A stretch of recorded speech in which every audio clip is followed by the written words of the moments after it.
Hey guys, SirVern back here, and today I'm reviewing the PlayStation VR2. This is my first VR console ever. The only other experience I've had with VR is one time I played my brother's for about 10 minutes one Christmas, and it was like the Quest 2, I think. So I'm going to go over the hardware and just a few of the games. I don't have a ton of experience with it yet. I've had it for, I don't know, about a month, and I've completed 2 games. Platinumed 1, played 4. I've purchased a whole bunch of games digitally and physically. I probably have 10 or 12 games total so far, so I can't wait to get to them. But we'll get right into it. So the hardware itself.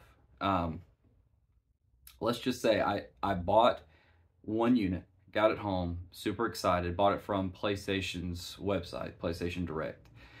Got it all set up, and for some reason the headset worked, everything looked great, but I couldn't get the controllers to connect. Like, the controllers worked on the menu of the PlayStation, like I could launch games, I could navigate the menus, but as soon as I launched a game, my first game I launched was Kayak VR. May not be exactly what it's called, but something like that. But I launched that game and X wouldn't work. Went on forums and it didn't seem like there was some solutions to try, but it didn't seem to be a super common problem. But the controllers just wouldn't work in game. Put a bad taste in my mouth. And it's super expensive. This is a $550 console or add-on. It is super expensive. It's more expensive than the PS5, which is, you know, it's a tough ask out of somebody to, especially if they've never played VR, if they're just trying. It's a lot of money to jump into something, to try something new out. But anyway, I did it, and like I said, it didn't work. So I thought about just giving up at that point, just being like, well, I tried. I tweeted a long time ago, and I'll see if I can find the tweet and post a photo of it. It's kind of embarrassing, but I wrote, VR, this is back when the first PSVR was out and everybody was talking about VR. I wrote, VR is going to fail just like the Kinect did, just like the PlayStation Move didn't really do good. I just didn't think it would catch on. And the PlayStation VR, I don't really know how well it did, but I don't think it did great. Sorry, my foot's going to sleep. But anyway, I decided to give it one more shot because a lot of people were talking about how great it was. I had followed people on Twitter that were all excited about it, talking about how good it was. So I was just like, whatever, I'll just try it again. So I went to Target, picked another one up, returned the one to PlayStation.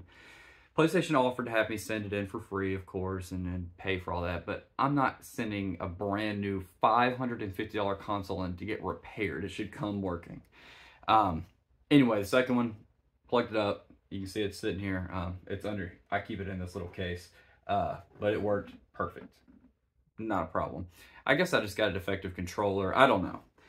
It doesn't seem to be a super common problem, but just I hate to even bring that up, but it happened, so I'll bring it up.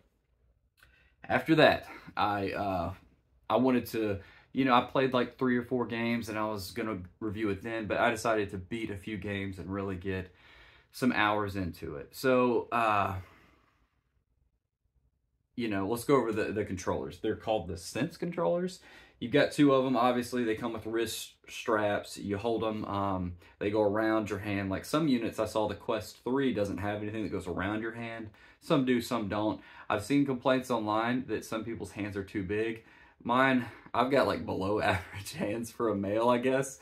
Funny story. My mom ordered me a bracelet, long story, but ordered me a bracelet one time, and I just got tiny wrists, tiny hands, and the woman, she had, I think it was like Etsy or something, was like, are you sure you might want to remeasure the wrist? So I've got like girly hands, so I have absolutely no problem with the controllers, and I have plenty of room, so you must have some big old hands if you're struggling to fit your hands in there. I would say they'd fit the majority of people. But they're really comfortable. They're awesome. There's haptic feedback, just like a DualSense controller. They're awesome. It's like a DualSense PS5 controller, just split in half with some of the buttons wrapped around. Like R1 is like back here. And they use, certain games use it in incredible ways. So neat. You got 2 joysticks, I mean, share button, option button, so you can stream right from your VR just by hitting the buttons on your controllers. Everything pops up in the visor. The controllers are very well made, other than the broken one I got, but just forget the broken one. I'm just going to go from the experience I had with the one that works. But they work very well. They seem really sturdy too, because you are bound to beat it up a little bit, hit the controllers together, maybe even tap it on your visor, which I've done a few times. But very nice, very good quality. Grip seems really good, really ergonomic. Also, I bought the charging stand, and that's almost a must buy, and it's $50. The one from Sony, the official one. There are unofficial ones on Amazon, and it's $30. And it also has a stand that you stand your headset on, and then have the controllers, the Sense controllers on the bottom, and it charges it as well, which is neat. I might go that route if I was to do it all over again, just because the storage solution for this, and I'll get into that here a little later. I went on Reddit and started like a little thread to try to figure out how people store this thing, because one of the negatives is this cord, and I'm going to get into that as well. But just the hardware is very nice. It has like these little adapters you put in the USB-C, and then it like attaches magnetically to the base, so it charges.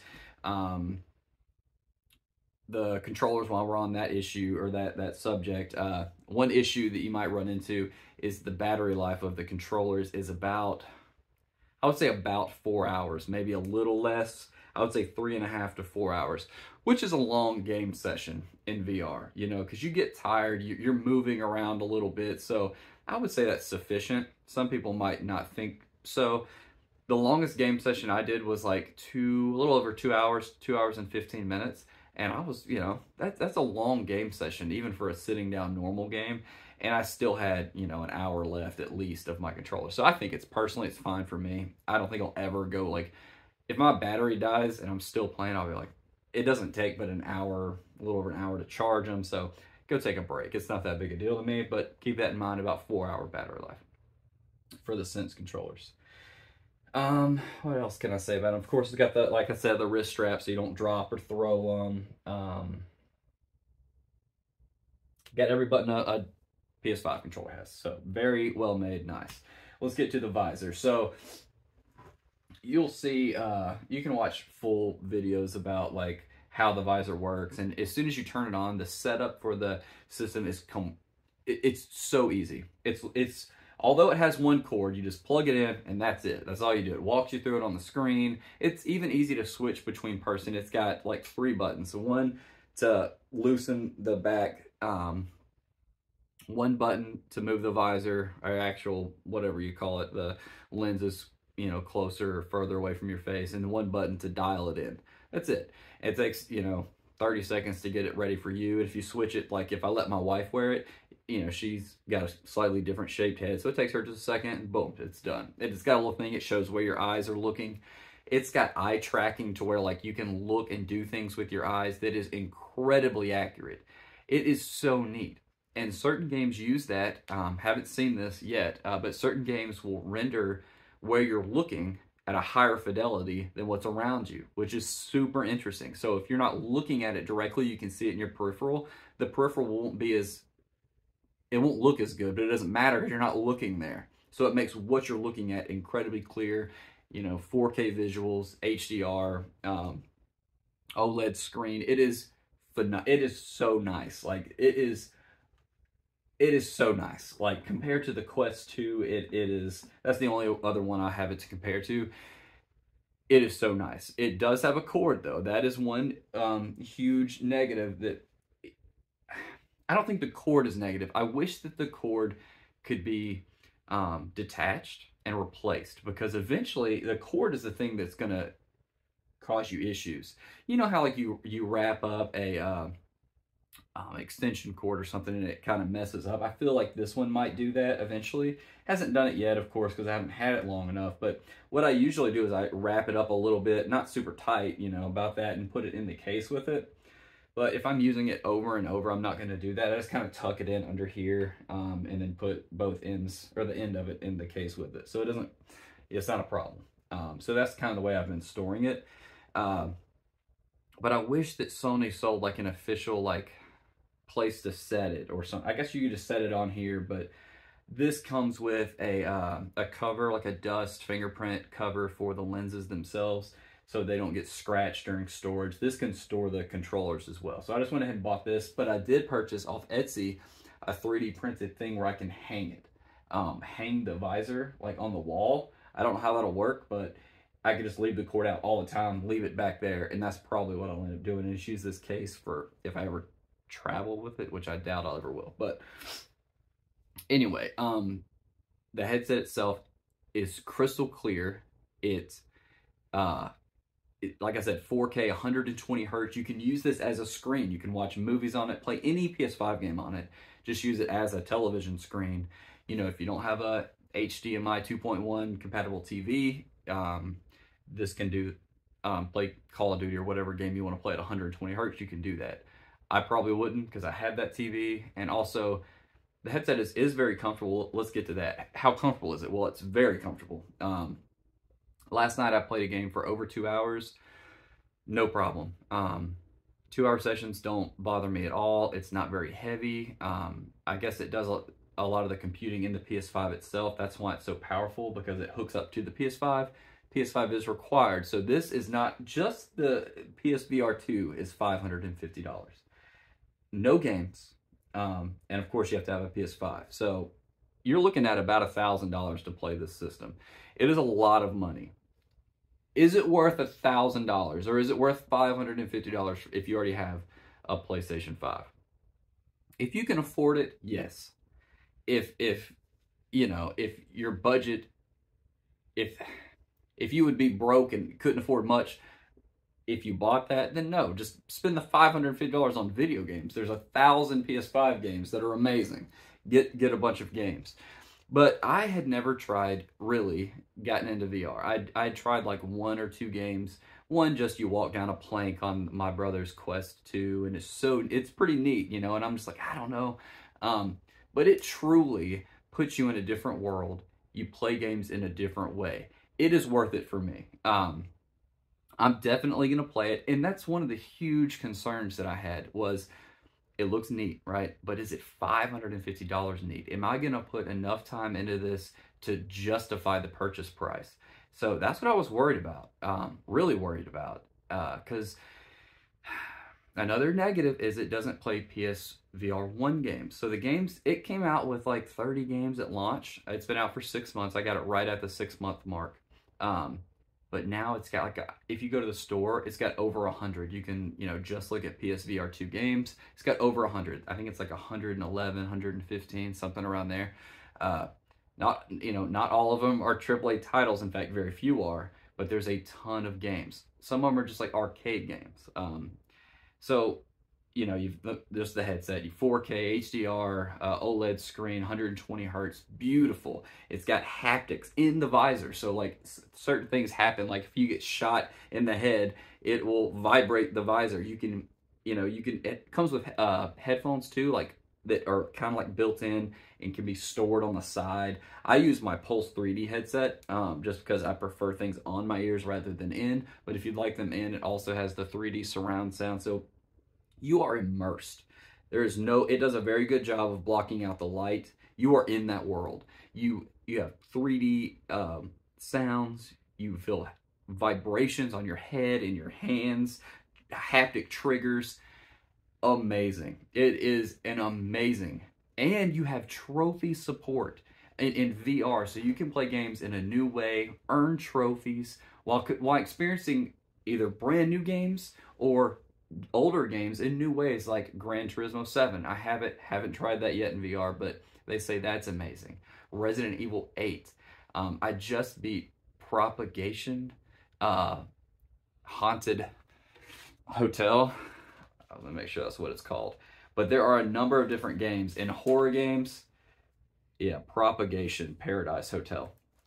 Go check out my review there. I have 2 PSVR2 reviews out as of now. So I wanted to give it a shot before I reviewed it. You know, I wanted to put some time in, like I said. So I beat 2 games, one like legit game that was like 6 hours long, and then one arcade-ish type game called Pistol Whip, and it took me, I think the campaign's about an hour and a half, and then I platinumed the game because it was so short. I wanted to make sure that I like platinumed it. It may have taken 4 or 5 hours. So I've put like 11, 12 hours into just those games, but I also have Putt Putt. Can't remember what it's called, but Putt Paradise or something. Very good game. The Kayak VR game. And those are the games that I've tried, but I just got the Star Wars game in, Smoking the Light Brigade, Townsman VR, Scent the Riders, Song in the Smoke Rekindled. Those are just physical games. So, and the Horizon game. So you might be able to see from this angle, I'm not sure, but I'm currently playing Horizon Forbidden West. I'm going to play that and then play the, whatever the Horizon game is, Call of the Mountain for the PSVR2. But the games. So of course that's what the PSVR2 is for. The games so far are great. Some, and like I said, a lot of them on that store, in the store, maybe 2 to 4 hour games. Probably most of them. I don't know that for sure. Of course, I haven't played them all, but you just need to keep in mind that I think there's not a ton of games specifically made for the PSVR2. In fact, not a ton at all. I think it may just be Call of the Mountain and then like maybe 1 or 2 others. But Call of the Mountain is the only like true AAA game that I can think of. And I can't wait to play it, but I'm going to play Forbidden West first. But I just got done playing a horror game. And I told my buddy today, it is the scariest gaming experience I've ever had. Is it the scariest game I've ever played? No, I think that would be Resident Evil 7. But this game in VR is terrifying. It is so scary. I mean, my wife heard me audibly scream last night. She's downstairs, and I mean, it is scary. The game is so immersive. You have to, just for example, in this game, watch the review for more, but you have to, like, you have an empty magazine in your pistol. Drop the magazine. You have to get another magazine out of your little fanny pouch, push it in, rack the slide, put it back in your holster, grab the shotgun from your back, pump the shotgun. Amazing. So good. VR just puts games on a different level. I'm not sure if they're harder to make and that's why they're shorter, or if they're just smaller teams, because there's not as many, the adoption rate is not very high right now, and I don't know if it ever will be, but the games I've played so far are so much fun. So the first one I beat is Pistol Whip. It's like an on-rail shooter, kind of like a House of the Dead-ish games. You have to dodge bullets, dodge obstacles, shoot guys. You have dual pistols, so you like a lot of John Wick references. Reloading by pointing down, just like you're in an arcade, but way more immersive. If you get shot, you feel it. It is so much fun. That was the first game I beat. And it was cool. Graphics weren't the best, you know, it's kind of, but they weren't going for realism. And Kayak VR looks very, very good. Maybe a hint of motion sickness, not for me, but for my wife, and I'll get into that in a second.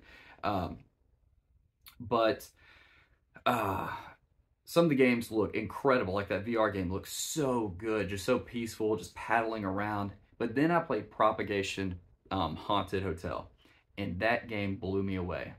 It shows you, and that's not even the best looking game on the VR. There are plenty of games I think that look way better, including that new Horizon game, Call of the Mountain, which I cannot wait to play. Blows you away, and it really shows you what the next level of gaming could be if VR is adopted and takes off. Who knows if it will, but I'm very happy with my purchase. Those 2 games, playing a horror game, hearing things in 3D behind you and able to look behind you, actually opening a door handle, pushing the door open, holding a gun in one hand, it's so realistic. It puts you in that world. Staring at a flat screen is just fine. I've done that all my life, and I will continue to do that for my main gaming. But this, what I'll probably do is I'll probably play 2 or 3 regular games, flat TV games, and then throw in a VR game every 4th game or so. Or continuous, like I have putt-putt on there, and that's a fun, you can play multiplayer with other people, but you have to find somebody with it. That's another issue, but so much fun. So like putt-putt, Kayak VR. There's even one, I'm in nursing school, there's one anatomy where you can like completely take apart the human body, look at organs and veins and everything just neat stuff. They have like relaxing ones where you can like meditate, a whole bunch of different genres. You can watch movies in it. Anyway, so the games are on a next level, especially if they're made well. So I can't wait to play more games, have more experiences. I need to meet more people with the PSVR2, so I've joined a few communities, and I'll probably hook up with those guys, and then we'll, you know, go off and play those games together. Putt-putt or serious games. They have FPS games, horror games, strategy games even, shockingly, that Townsman VR, which I can't wait to play that. So it's super exciting. It's a brand new console. So positives are, it puts you in a new world. It is an amazing VR experience. It's to me, after watching reviews on all of them, including the Quest 3, seeing what it can do, this is the one I'm definitely most interested in. Trophies is a huge deal to me, and you can get trophies in this. It has haptic feedback. It's just amazing. I love it. So the negatives, it is crazy expensive. Not many people have it because it's crazy expensive. So you may not have a ton of people that, all right, I don't know why I did the flash thing, but anyway, so you may have trouble finding people to play with because it's so niche and expensive. Another thing is, I hope it catches on, you know. I love the PS Vita, but it didn't really catch on, and it's still not abandoned yet, but there was only a few AAA games that came out for it, and, you know, it was super niche, and it didn't last as long as it could have and should have. So, I really hope it catches on. I hope more people purchase it. I hope that there's not many issues with the hardware. It's only 6 months in, so I guess time will tell. But this unit seems great. So hopefully, and I Googled a lot of the issues, and I never even ran into many. So maybe that was just, I got unlucky. But, and the cord, you know, it's super powerful, and it is nice to have the Quest where it's, you know, battery powered, but it's not as powerful. So you know, you get what you pay for, and the cord allows you to play much more powerful games. There is no charging of the headset, so really you're just limited by the battery in the Sense controller, which is sufficient, and it doesn't take long to charge. It's not portable, you know, unless you want to bring your PlayStation along with you everywhere. So there are a few negatives. It's not ideal, but for me it is. I'll put some photos of my play area. So I have a pretty decent size area to play. You can set the play area and like really, of course I don't want to hit the TV or anything, so you can like adjust the play area. It has pass-through mode, so you can just push a button, because sometimes I'm not sure where I'm at in the room, so I have to push a button, orient myself. I have dogs, so the cord, again, you have to watch, you know. One time my wife came home and they take off running, and if they were to hit the cord, I can just see it snapping off the USB or pulling the PS5 over it, stuff like that. So just stuff to be aware of. It does warn on the PSVR2 headset itself, you know, make sure there's no obstacles or obstructions. I also had to purchase a little fan. I'll put a picture of that, because another thing is it gets hot. I'm hot-natured, and luckily it's winter right now, so it's getting cooler, but man, especially when I'm getting, it's hot, you know, in the room, and then I'm scared, I'm sweating already. I'm already a sweaty person. I've got a headset on, a visor on. So I bought a little fan. I call it my VR fan, but that helps. And the last thing I'll mention is motion sickness. You know, you hear about this. It affects a lot of people with VR.